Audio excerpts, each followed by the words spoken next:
What shapes history? Geography, climate, great leaders? They all do, but here's my candidate, random chance, small twists of fate that trigger enormous consequences. Look at American political history, for example, and you will see what I mean.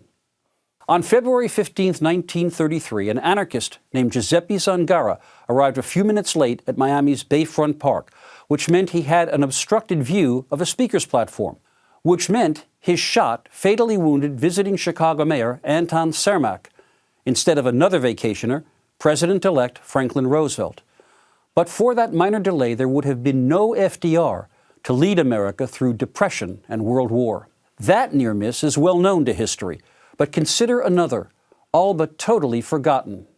It was the morning of December 11, 1960, in Palm Beach, Florida, where President-elect John Kennedy was vacationing.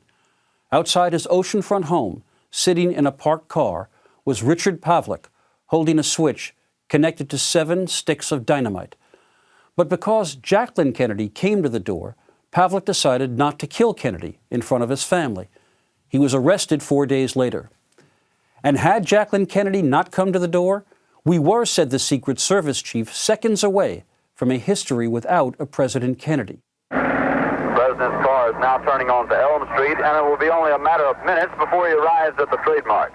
What if it hadn't stopped raining in Dallas, Texas on the morning of November 22, 1963? We can't see who has been hit, if anybody's been hit, but apparently something is... A bubble top would have covered President Kennedy's limousine instead of leaving him exposed.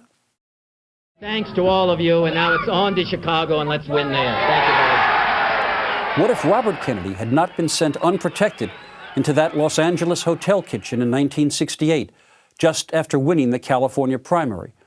Would we have had another President Kennedy? There is no Soviet domination of Eastern Europe, and there never will be under a Ford administration. And what if President Ford had quickly corrected himself in that key 1976 debate, sparing his campaign a critical week of lost momentum? It would only have taken a switch of a handful of votes in Ohio and Mississippi to put him back in the White House.